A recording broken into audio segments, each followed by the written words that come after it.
Gisubhan ang 11 tourist rest area sa Misamis Oriental nga gipahimutang sa lungsod sa Initaw, Misamis Oriental.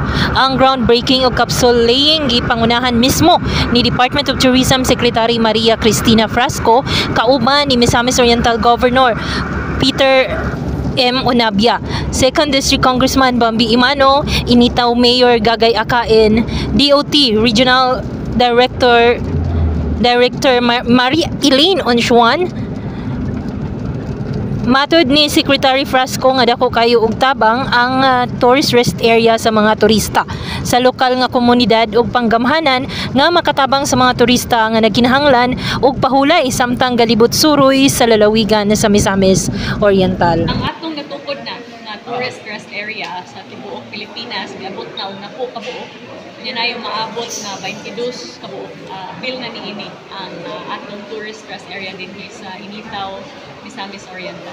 Atong gipaningkamot na uniform ang design niya, parihag yun ang features niya all over the Philippines na atay restroom na nainunod na shower, naapon siya lounge para sa mga turista, na cafe, na ay pasalubong center aron makabaligya ang atong mga small and medium enterprises, na information center, charging station, o the second batch of TRAs for this and in the coming years sustainable sa siya kay ato siyang gihimong solar powered ug nato siya rainwater catchment. Ang atong memorandum of agreement in a sense na ato gid siyang gihimo nga national and local government partnership. Kung diin ang atong nasyonal nga panggobyerno pamaagi sa Department of Tourism and TIEZA mao ang mo partner sa atong LGU nga mao ang mo-provide sa yuta aron nga ma-provide nato ang specific criteria no aron sa pagpadagan pod sa TRA. Kinikamot ta nga pagkahuman nga mabuhat na ni ang tourist rest area nga ma-maintain po siya tarong kanang dapat na ay toilet paper, na ay igo nga mga amenities para sa atong mga turista aron nga mabati gyud sa atong mga turista nga ato silang ipangga pagpayo. Dawas sa makahatag kini og panginabuhi og trabaho sa atong mga kaigsuonan no. Makahatag sa gyud dako kay mga oportunidad sa atong mga tourist destinations na mailhan sa atong mga turista tungod kaya makabenepisyo sa TRA, dili lamang ang munisipyo or dakbayan kung asa siya nakaputang, kundi usab ang surrounding ng mga local government units. Makahatag sa niyong higayon sa atong mga small and medium enterprises, no, nga makabaligya sa ilang lokal nga mga goods.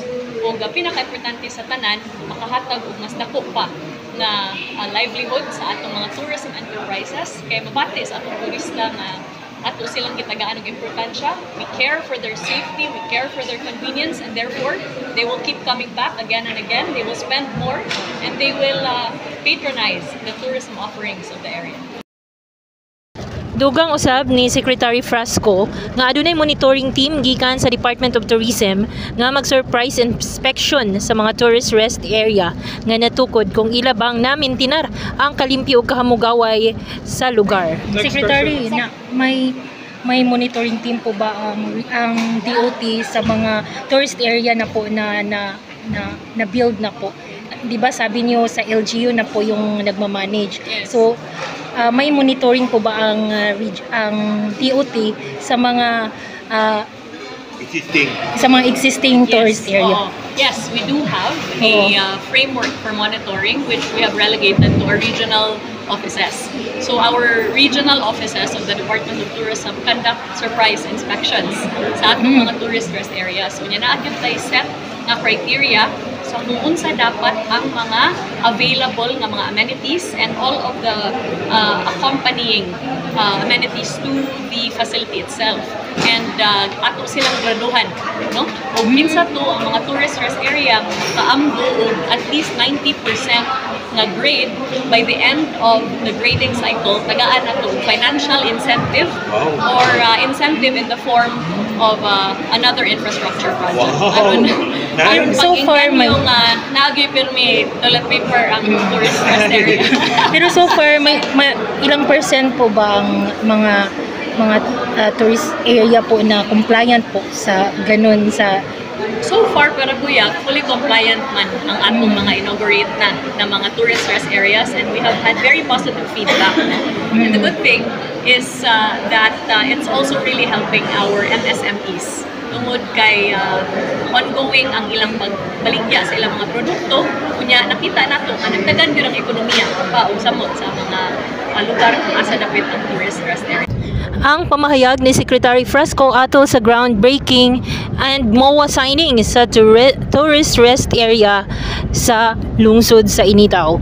Balita nga nahipos gikan sa lungsod sa Initaw alang sa balitang lokal kini si Miss Orstep Berganyo sa Miss Oradio mo balita, mo adlagad, mulingaw.